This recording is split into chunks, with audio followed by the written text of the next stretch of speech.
Normandy-Paris corridor, 25 to 29 August 1944. A logistics order turned into a measurable shock. On 25 August 1944, the U.S. Army opened the Red Ball Express. By 29 August, 132 truck companies operating 5,958 vehicles moved 12,342 tons of supplies forward in a single day, an unmatched record for the next 14 weeks. At the end of June 1944, Allied forces had already put approximately 148,000 vehicles ashore in Normandy, the roads now filled with 2.5-ton trucks and a dense layer of quarter-ton 4x4 jeeps, shuttling commanders, wire teams, medics, ammunition, and messages across battalion and company frontages. German field reports, still tied to horse transport on most infantry divisions, described an enemy that moved everywhere at once. The contrast was not rhetorical, it was counted in vehicles, tonnage, and daily turnaround times. How did a standardized light 4x4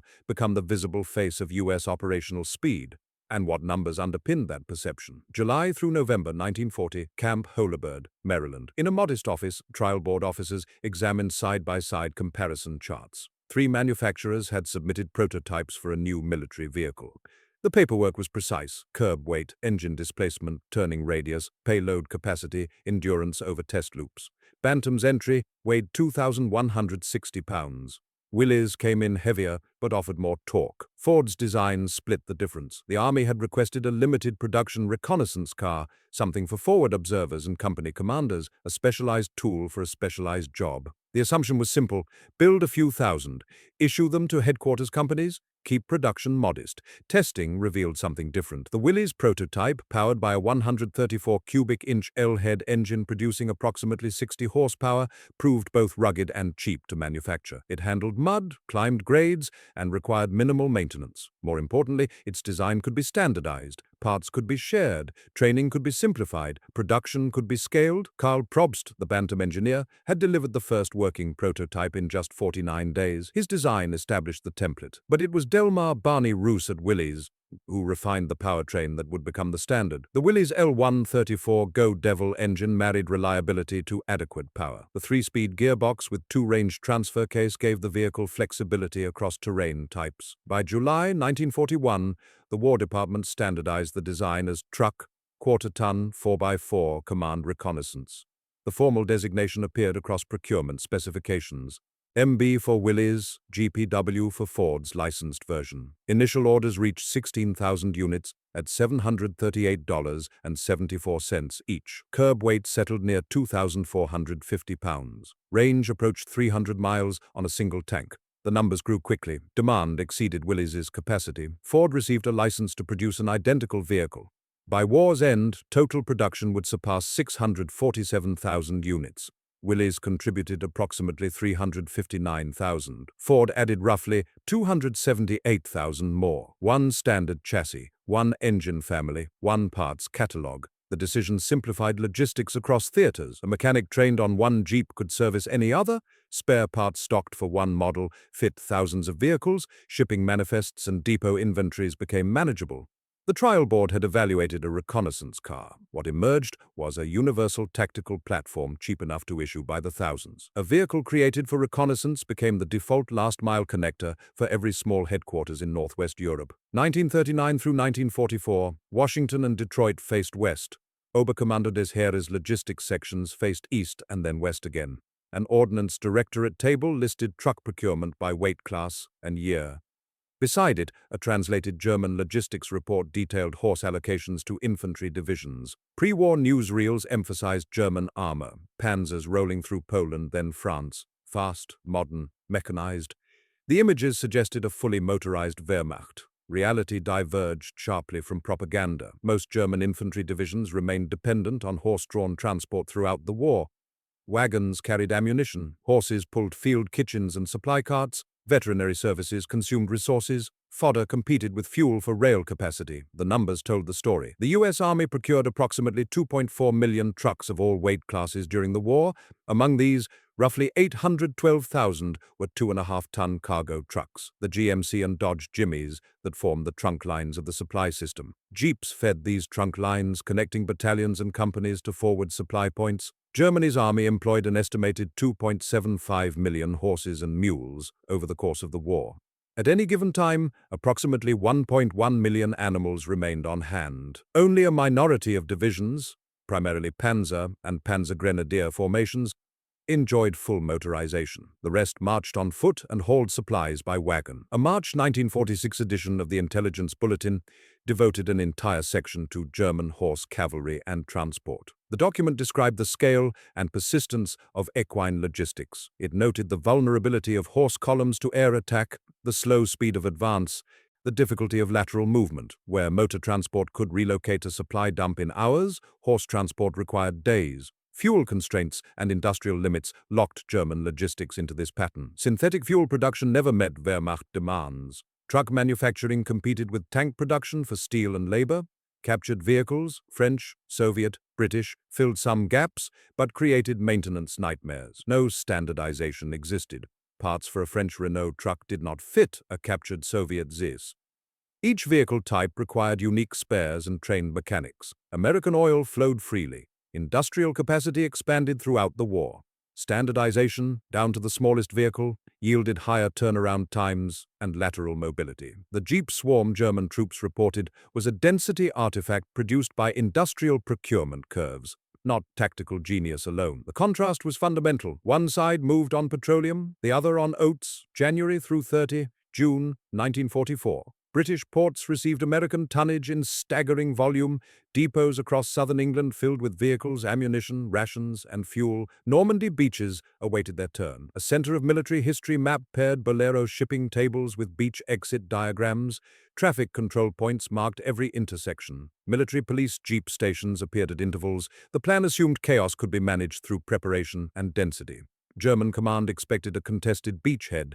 Their intelligence services understood Allied amphibious doctrine. They anticipated a narrow lodgment, constrained by beach exits and German resistance. They calculated that logistical throughput would limit Allied offensive capability for weeks, perhaps months. Reality unfolded differently. By 30 June 1944, Allied forces had landed over 850,000 men, approximately 148,000 vehicles, and roughly 570,000 tons of supplies. Mulberry artificial harbors supplemented beach operations. Vehicle waterproofing kits allowed tanks and trucks to wade ashore. Gliders delivered jeeps and light howitzers directly to airborne units. Waco CG-4A and Airspeed Horsa gliders were designed with this capability in mind. The Eisenhower Presidential Library preserves the summary. By June 30th, over 850,000 men, 148,000 vehicles, and 570,000 tons had landed. The vehicle total included thousands of jeeps. Each carried radio equipment, SCR-300 or SCR-510 sets, linking battalions to regiments, regiments to divisions.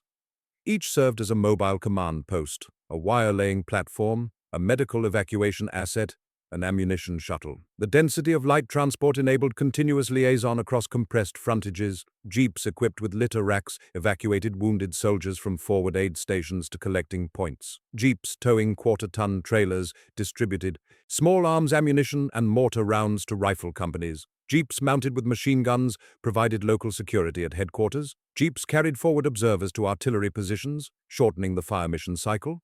Early mass provided the liaison and control layer that would keep pursuit traffic synchronized after breakout. German defenders in the bocage fought hard, but behind the front, American logistics officers moved supplies with a speed that negated every tactical delay. The June vehicle stock foreshadowed the late August highway surge that would stun German staffs. By the end of the month, the invasion had succeeded not just tactically, but logistically. The Allies had placed an industrial system ashore. June through August 1944, Normandy lodgment to the Seine River.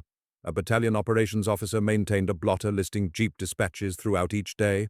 Wire laying detail to Company B forward observer transport to Hill 92, casualty pickup at Crossroads 46, ammunition trailer run to mortar platoon, German infantry in the bocage expected Allied road movement to be throttled by terrain, narrow lanes between hedgerows offered natural choke points, sunken roads provided killing zones, dense vegetation limited visibility. The assumption was reasonable. Armor would be road-bound and infantry would struggle to coordinate across compartmented ground. Reality proved otherwise. Ubiquitous jeeps enabled continuous liaison, medical evacuation, and fire direction across short frontages. A battalion commander needed to confer with a company captain. A jeep made the trip in minutes. An artillery forward observer needed to reach a new observation post. A jeep delivered him with his radio. A rifle platoon expended its basic load of small arms ammunition. A jeep with a quarter-ton trailer brought resupply forward. The roles multiplied. Jeeps carried SCR 300 radio teams, providing voice communication between infantry and supporting arms.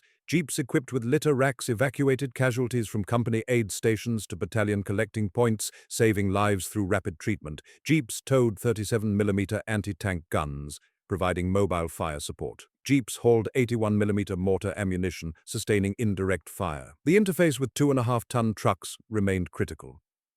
Jimmies brought supplies from rear depots to forward dumps. Jeeps distributed those supplies from dumps to fighting positions. The U.S. inventory of approximately 812,000 2.5-ton trucks formed the backbone. Jeeps served as the capillaries. The compression of decision cycles at company and battalion level proved decisive. Faster artillery adjustment meant more responsive fire support. Quicker resupply meant sustained rates of fire. More resilient command and control meant commanders could concentrate on maneuver rather than coordination. German infantry officers noted the difference. Their own logistics relied on horse-drawn wagons and hand carry. Moving ammunition forward required detailed planning and physical labor. Shifting a company's position meant abandoning supplies or organizing a wagon train. The tempo of American operations, constant movement, continuous fire support, rapid resupply, reflected an underlying mobility they could not match. The same quarter-ton vehicle could tow a 37mm gun, carry radios, or haul a litter. Standardization became versatility. The universal adapter of U.S. maneuver cost $738.74.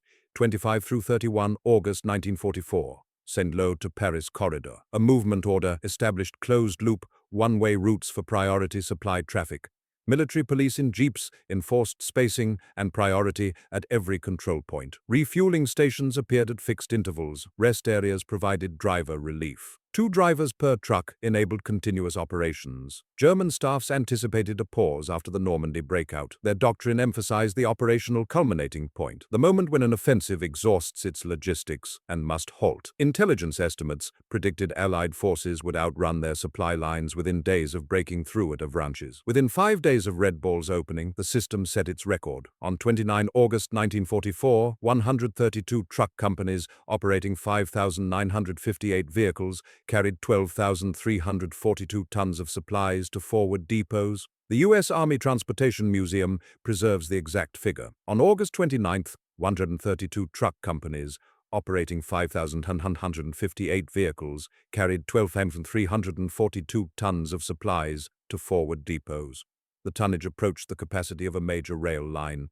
Yet this was highway transport, organized in weeks rather than years. Regulating stations controlled entry to the loop. MPs at fixed posts monitored traffic flow. Breakdown teams, often using jeeps to shuttle mechanics and parts, kept disabled trucks from blocking the route. Medical pickups handled driver accidents and fatigue cases. Jeeps filled multiple roles within the system. Convoy lead vehicles, marked with Red Ball insignia, guided truck columns. Dispatch jeeps carried orders and coordinated priorities between regulating stations. MP jeeps enforced minimum spacing, 55 meters between vehicles, preventing accordion effects that could collapse traffic flow. Recovery jeeps shuttled drivers, parts, and fuel to broken-down trucks. The control layer was overwhelmingly jeep-based. Without it, 5,958 trucks on a closed loop would have produced gridlock. With it, the highway system functioned as a temporary substitute for damaged rail infrastructure.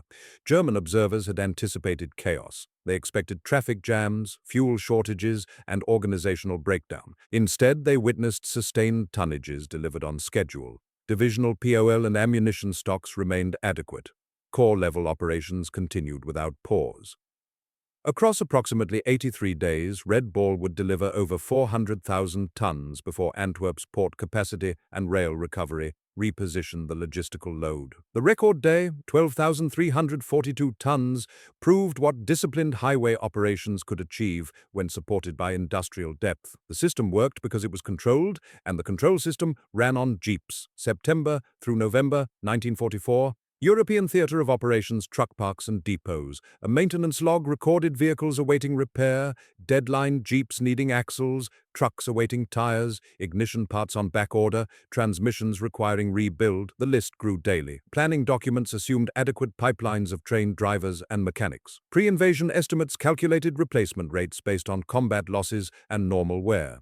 Pursuit operations exposed the gap between assumption and reality. Accidents multiplied, wear accelerated, parts delays compounded. Sharp reporting for November 1944 documented the strain. Approximately 1,500 jeeps were written off in a single month. Roughly 900 2.5-ton trucks met the same fate. Over 15,000 vehicles sat deadlined awaiting repair or parts. The Center of Military History volumes compiled from Schaff logistics reports note the necessity of cannibalization and battlefield expedients. Write-offs resulted from multiple causes. Driver fatigue produced accidents, vehicles rolling into ditches, colliding at intersections, striking obstacles in darkness. Mechanical failures increased as maintenance intervals stretched. Off-road operations in pursuit damaged suspensions and drivetrains. Combat action destroyed vehicles directly or rendered them unrepairable. The parts pipeline struggled to keep pace.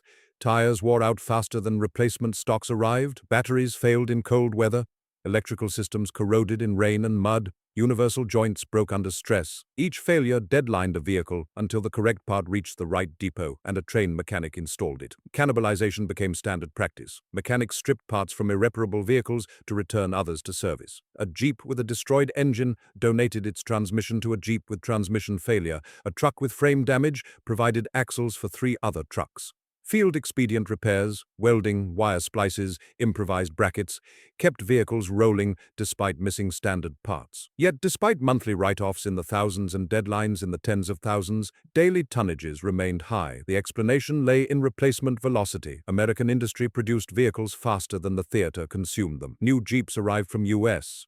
ports, crossed the Atlantic, and entered theater inventories. The visible swarm persisted because the replacement stream never stopped. German logistics faced the opposite problem. Every lost truck was difficult to replace. Every destroyed horse required months to replace. If breeding and training capacity existed at all, attrition eroded German mobility permanently. American attrition was absorbed by production. Even with 1,500 Jeeps written off in November 1944, the operational density remained sufficient to fuel multi-corps operations. Antwerp's opening in late November would alter the geometry, shortening hauls and reducing wear. But the fundamental pattern, high attrition offset by higher replacement, continued. Autumn 1944. Army Group B and Army Group G sectors, France and Belgium. Schaff G2 weekly summaries collated German reports describing Allied operations. The reports noted constant road traffic, rapid lateral shifts of Allied divisions, continuous supply movements, an enemy that seemed omnipresent. German headquarters expected Allied supply pauses based on their own logistical experience. Wehrmacht doctrine taught that pursuit operations exhausted supply lines. Advancing formations outran their logistics. Pauses for resupply and reorganization became inevitable. Intelligence officers calculated the distances, estimated the tonnages, and predicted when American and British forces would halt. The pauses never came. Reports instead remarked on continuous motor movement that horse columns could not match. German divisions moving by foot and wagon required days to shift positions. American divisions relocated overnight, where German supply wagons crawled forward at walking pace. American truck columns delivered ammunition and fuel in hours. The March 1946 edition of the Intelligence Bulletin devoted extensive coverage to German horse cavalry and transport. Compiled from wartime intelligence and post-war foreign military studies, the document described the scale and persistence of equine logistics. The German army employed approximately 2.75 million horses and mules over the war, with roughly 1.1 million on hand at any given time. Only Panzer and Panzer Grenadier divisions enjoyed substantial motorization. Infantry divisions, the majority of the Wehrmacht, marched on foot and moved supplies by horse. A typical infantry division required thousands of horses for artillery traction, supply wagons, field kitchens, and regimental trains. Fodder consumption competed with ammunition for limited transport capacity. German after-action reports documented the consequences. American divisions attacked, paused briefly, then attacked again. German divisions required extended periods to reposition and resupply. Operational tempo, the speed of the decision-action cycle, favored the side with motor transport at every echelon, where German infantry divisions hauled 105mm ammunition by wagon, U.S. battalions used jeeps and trailers. The difference measured in hours versus days. Artillery responsiveness depended on ammunition availability. American batteries fired more missions because their supply chain operated faster. Post-war German officers, interviewed for the Foreign Military Studies series, emphasized Allied mobility as a decisive factor. They noted the omnipresence of American forces, units seeming to appear simultaneously at multiple points. The explanation was prosaic. Motor transport enabled rapid redeployment, while German forces remained tied to rail and road march. The operational asymmetry was not tank versus tank. It was time versus distance at the small unit level. A jeep covering 30 miles in an hour versus a horse wagon covering 10 miles in a day. Multiply that advantage across thousands of vehicles, and the cumulative effect reshaped the operational environment. 1942 through August 1944. United Kingdom ports and depots. Cross-channel lift. Shipping tables showed Bolero lift surpassing 1 million tons per month by early 1944. A vehicle priority plan allocated shipping space by equipment type and theater need. Axis planners doubted sustained Allied lift. Their own maritime logistics struggled. German U-boats interdicted convoys. Allied shipping faced constant attrition. Axis intelligence estimated that even if the Allies landed in France, sustaining large forces would prove impossible. The reality was a logistics architecture that delivered vehicles, spares, and petroleum on schedule. By early 1944, the United States was sending more than 1 million tons per month to the British Isles, a figure preserved in Army University Press historical analyses. The tonnage included not just supplies, but vehicles, spare parts, tires, batteries, and fuel, everything needed to sustain mechanized operations. Total U.S. truck procurement approached 2.4 million vehicles across all weight classes. The Jeep share exceeded 647,000 units. These vehicles integrated with beaches, temporary ports, pipelines, rail infrastructure, and highway networks. Each element of the system supported the others. Fuel pipelines fed truck depots, rail lines brought supplies to forward dumps, trucks carried supplies from dumps to divisional areas, jeeps distributed supplies from divisions to battalions. By the end of June 1944, approximately 148,000 vehicles had landed in Normandy. The total included every category: tanks, tank destroyers, artillery prime movers, cargo trucks, ambulances, command cars, and thousands upon thousands of jeeps. Each vehicle arrived with basic loads of fuel, ammunition, and spare parts. Depot stocks provided depth. The system's strength lay in integration. A jeep's operational impact derived not from its individual capability, but from the whole logistics architecture. Parts availability meant broken jeeps returned to service quickly. Tire stockpiles meant worn tires were replaced. Fuel distribution meant vehicles stayed mobile. Train mechanics meant repairs were completed correctly. German logistics lacked this integration. Captured vehicles required unique parts. Fuel shortages grounded trucks. Mechanics struggled with unfamiliar equipment. Each problem compounded the others. Antwerp's liberation in late November 1944 would shorten supply hauls significantly. Port capacity exceeded beach throughput. Rail lines restored, pipelines extended inland. Yet the need for dense light transport near the front persisted. Jeeps remained essential for liaison, reconnaissance, medical evacuation, ammunition distribution, and wire laying. The distances shortened, but the functions remained constant. The Jeep's strategic significance rested on an industrial logistical system that made standardization possible and replacement routine. September through October 1944, northern France and Lorraine.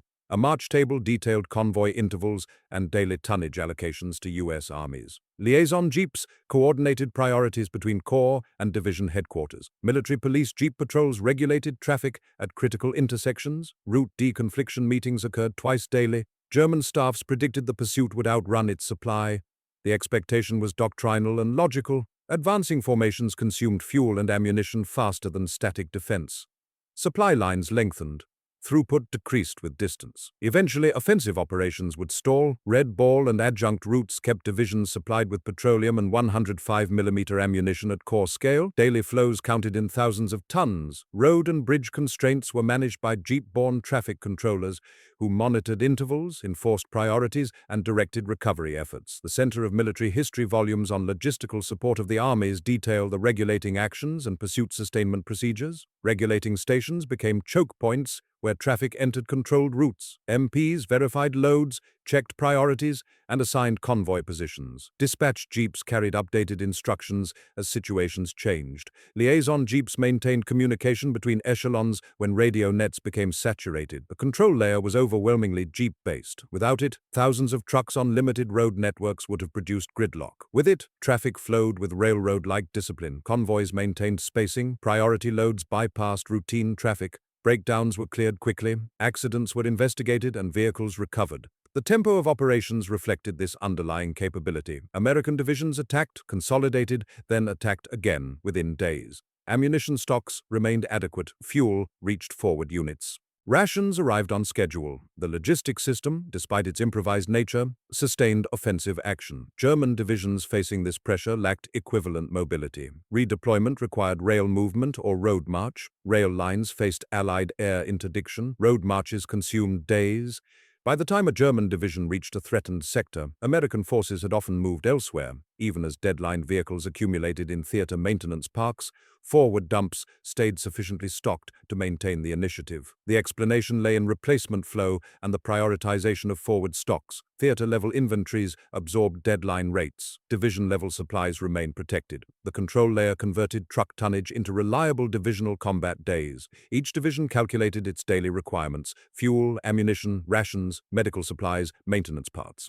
The logistics system met those requirements consistently enough that planning could assume supply availability. Operations depended on that assumption, and the assumption rested on jeeps at every control point. 29 August 1944, Red Ball route. Dispatcher logs recorded convoys, intervals, and accomplishments. 132 truck companies, 5,958 vehicles, 12,342 tons delivered. Critics foresaw gridlock. Concentrating that many vehicles on a closed-loop highway invited disaster. Mechanical breakdowns would block traffic. Driver fatigue would cause accidents. Congestion would slow convoys to walking pace. The system would collapse under its own weight. Instead, one-way routing, regulated intervals, and military police enforcement in jeeps preserved flow under stress. The closed loop eliminated opposing traffic. Minimum spacing prevented accordion effects. Regulating stations controlled entry rates to match throughput capacity. Rest areas cycled drivers before fatigue became critical. Convoy composition followed doctrine. Minimum 20 vehicles per convoy, 55-meter spacing between vehicles. Lead and trail jeeps marked with red ball insignia. MPs at fixed posts verified intervals and priorities. Breakdown teams patrolled the route in jeeps, ready to assist disabled trucks. The 5-day ramp to peak throughput demonstrated organizational capability. Planning, coordination, and execution converged. Supply priorities were communicated clearly. Truck companies understood their missions. MPs enforced discipline without creating bottlenecks. The result was a tonnage figure, 12,342 tons, that approached major rail line capacity. Highway logistics temporarily substituted for damaged rail infrastructure at rail-like tonnages for priority classes of supply. Petroleum, ammunition, and rations moved forward in quantities sufficient to sustain multi-corps offensive operations. The pause German staffs predicted never materialized.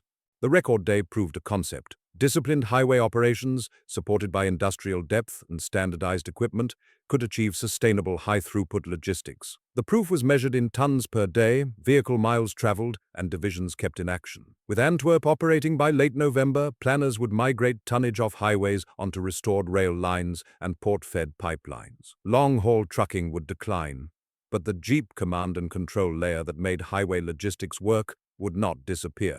Route regulation, traffic control, liaison, and dispatch functions remained essential regardless of the primary logistics mode. The methods proved portable. When new supply corridors opened, White Ball, XYZ Express, ABC routes, the same Jeep-based control systems reappeared.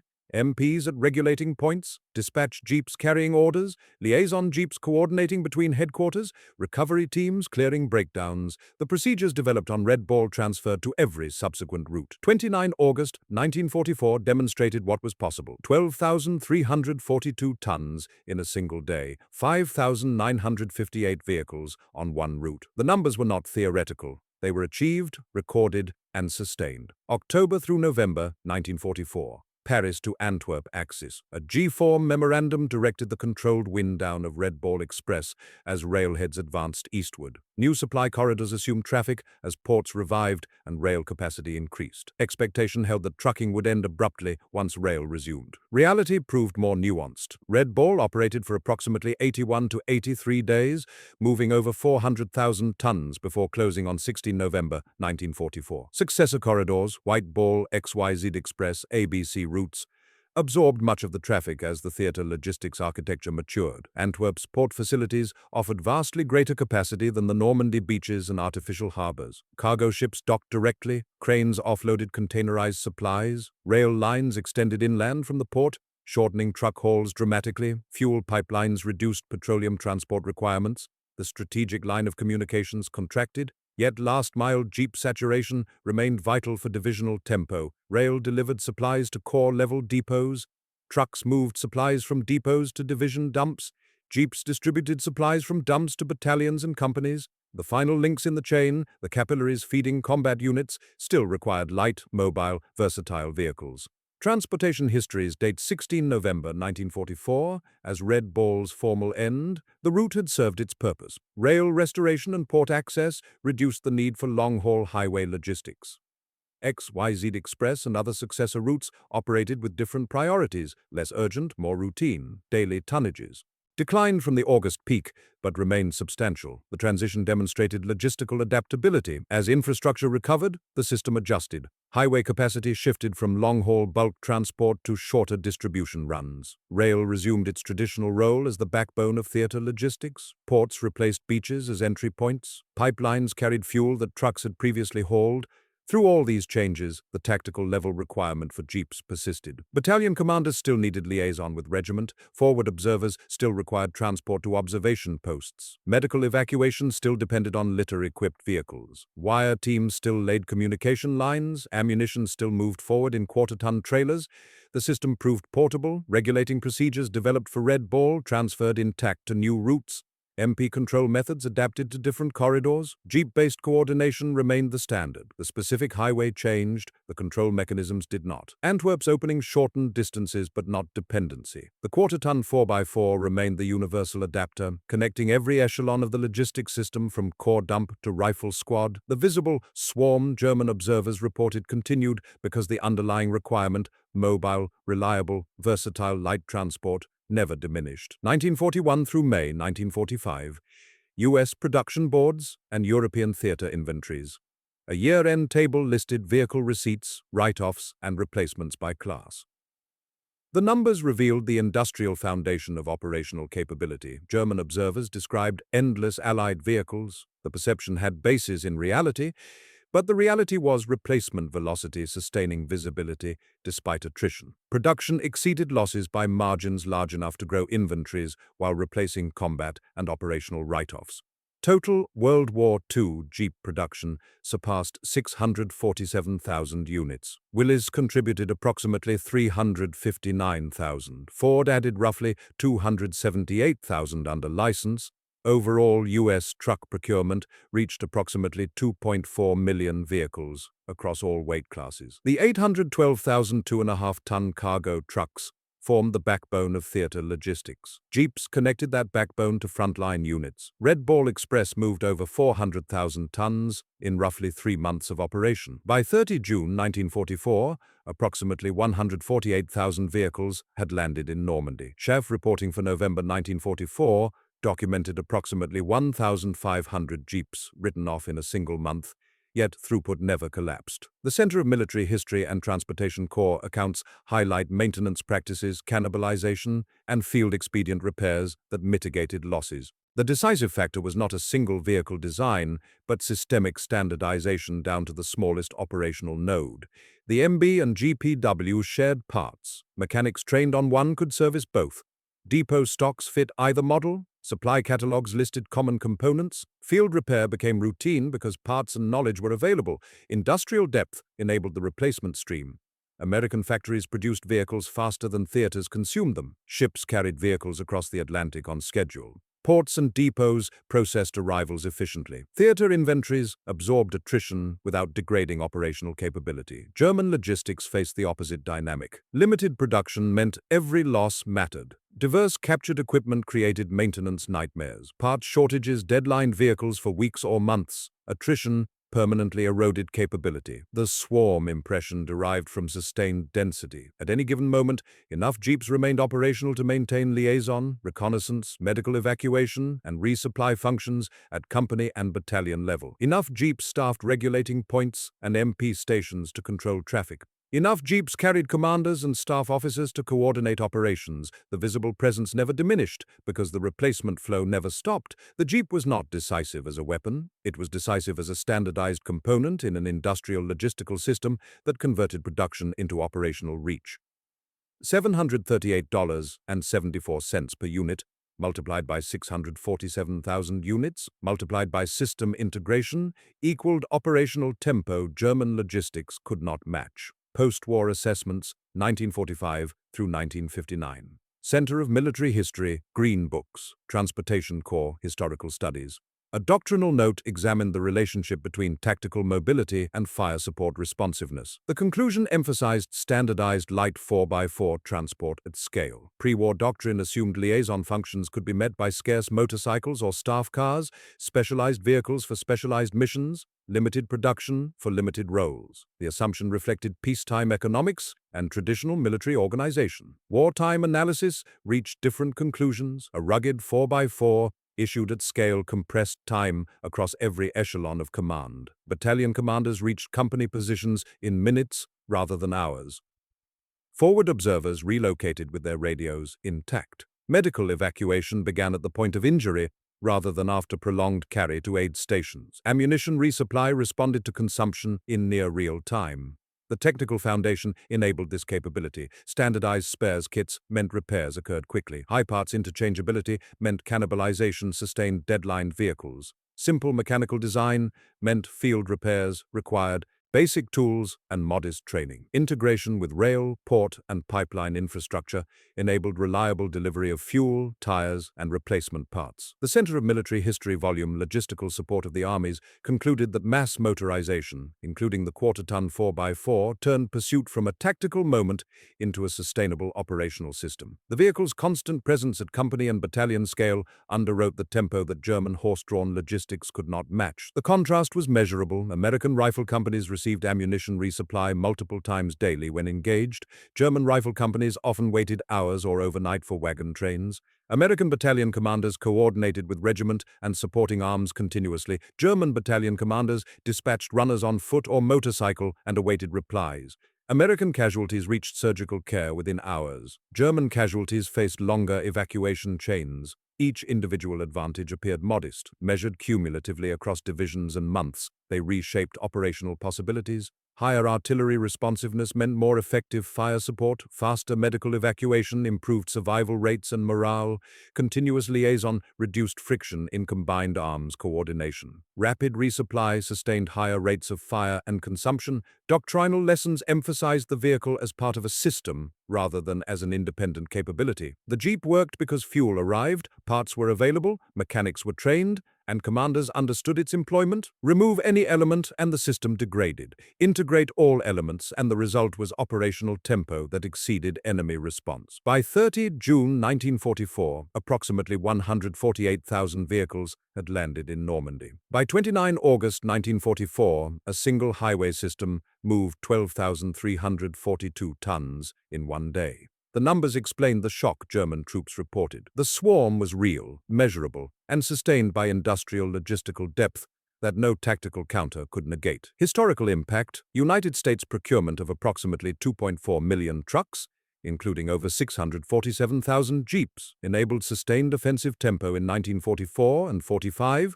when rail infrastructure lay damaged and lines of communication stretched across France and Belgium. Red Ball Express and successor highway routes delivered over 400,000 tons in roughly 3 months of operation. On 29 August 1944 alone, 5,958 vehicles carried 12,342 tons forward. A single-day record that demonstrated what disciplined motor logistics could achieve. German reliance on horses, millions employed over the war, approximately 1.1 million on hand at any time, could not match.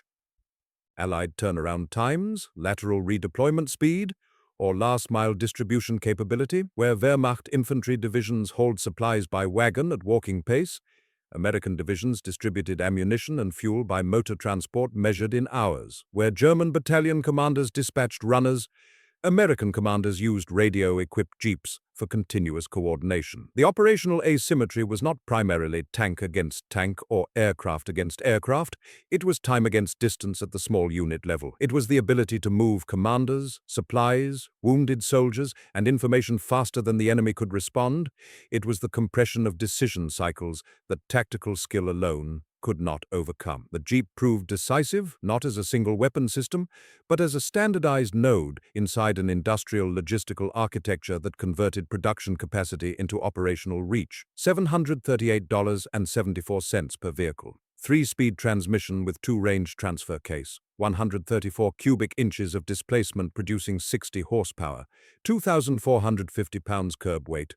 300 miles of range, simple specifications, mass production, universal application, continuous replacement, system integration. The result was a visible swarm that German troops encountered across every sector, in bocage lanes, on pursuit highways, at river crossings, in captured cities. The swarm was not illusion or propaganda. It was counted in vehicle inventories, tonnage delivered, and operational tempo sustained. By the end of the war, over 647,000 jeeps had entered service. Thousands were destroyed in combat or written off due to wear. Thousands more remained in depot stocks or aboard ships. But enough stayed operational at every moment to maintain the liaison, reconnaissance, medical, and supply functions that compressed time at battalion and company scale. Conclusion: industrial democracy, when organized for war, produced not merely weapons but systems. The quarter-ton 4x4 truck was one component of that system.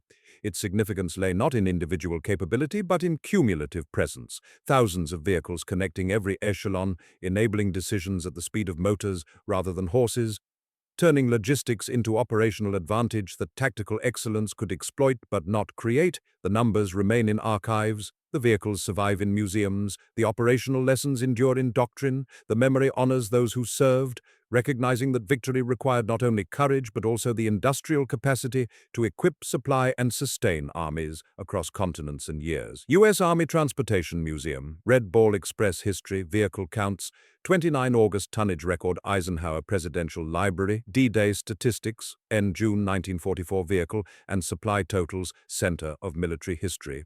Logistical support of the Army's volumes, Transportation Corps, Operational Histories, Army University Press, Bolero Shipping Analysis, Theater Logistics Architecture, Technical Specifications and Production Totals for Willys MB and Ford GPW Intelligence Bulletin, March 1946, German Horse Cavalry and Transport Logistics, Chef Logistics Reports, November 1944, Vehicle Write-Offs and Deadline Statistics.